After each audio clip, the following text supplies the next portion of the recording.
All right, we are right in the middle of Hispanic Heritage Month, and here on KSAT News Now, we want to center the conversation around things that matter to the Hispanic community, and that's the term Latinx. It's something that we're hearing more and more when it comes to how we identify ourselves, but what does it mean and where did it come from, and why is it one of the most debated identifiers when it comes to the Spanish language and the Hispanic and/or Latino population? Yeah, obviously interesting conversation to have. So I got the chance to talk to Dr. Lori Rodriguez about this topic. She is an associate professor for humanities and the coordinator for Mexican American Studies, the program there at Palo Alto College. So the first question we had was, how do you define Latinx?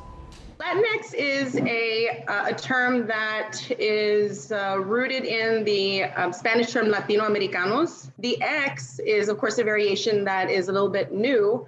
The X is gender neutral, so it removes the masculine O and the feminine A, and it just removes any kind of gender identifier. So it's more inclusive of all genders and focused on descendants, like I said, of Latin American countries.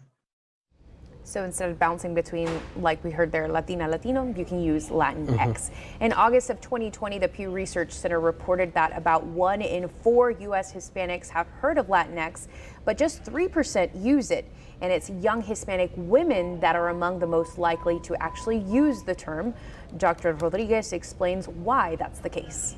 The reason that the female population is using it more is because I think it's just that people don't understand really what the X means. And so I think maybe with males, they think it's some kind of like sexual identifier. I know that people I've talked to just conversationally, they're like, what does the X mean? Does it mean that I'm queer or that I'm not straight? And it's like, no, it doesn't mean sexuality, it's gender. So I think there's a lot of confusion and people just kind of, if they don't understand it, they don't want to identify with it. Okay, and I don't know about you, Alicia, but you know, older generations of Hispanics or Latinos, we've seen some pushback of the term. You know, I've kind of seen some of that in my family. Probably they don't understand exactly what it is. But we wanted to ask Dr. Rodriguez why that's been the case when it comes to older generations, and here is what she had to say.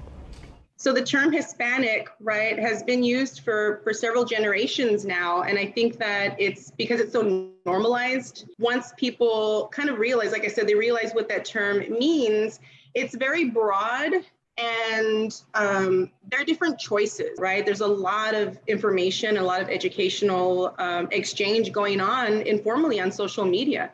So I think that's a big part of the kind of the age gap.